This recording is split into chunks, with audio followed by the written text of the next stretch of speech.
For our next exercise, we're going to be using another correction tool, and it's called the patch tool. So I'm going to go to my Tools of Photoshop folder that I dropped over to my folder yesterday, and I'm going to right click and open with Photoshop.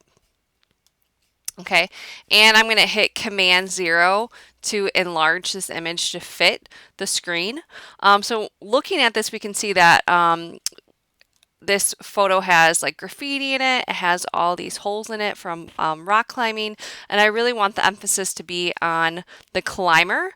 So I want to heal some of these marks and get rid of them. Okay, so again, what I'm going to do is Command J to duplicate the layer so I can see what I did before and after, and also if I screw it up, I can fix it.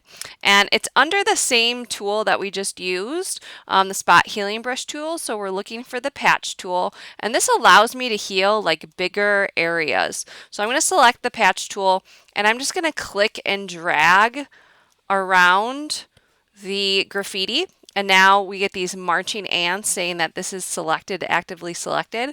And once it's doing that, I'm going to click in the center of what I want to replace and just move it over to an area where I want to steal pixels from. And when I say that, it's going to look at the lighting, it's going to look at the coloring, it's going to look at the pattern, and it's going to try to like mend that what replacement with those things next to it that I'm picking from. So when I release it, it does a really good job, right? It was like we couldn't even see that it was ever there.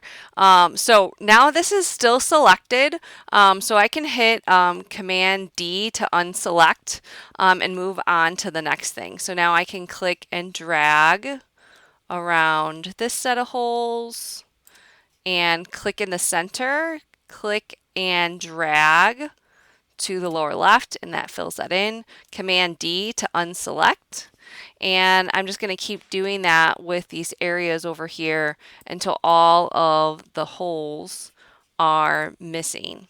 Okay, so I'm going to do all of these and any other imperfections that you kind of want to take away. So again, that all the focus is in on the focal point, your subject, and then we can turn it on and off to see your progress. So very cool.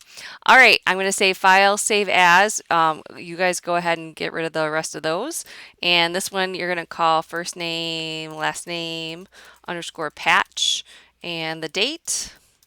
And I'm going to save this as a JPEG file in my Tools of Photoshop folder, and then hit Save. And OK.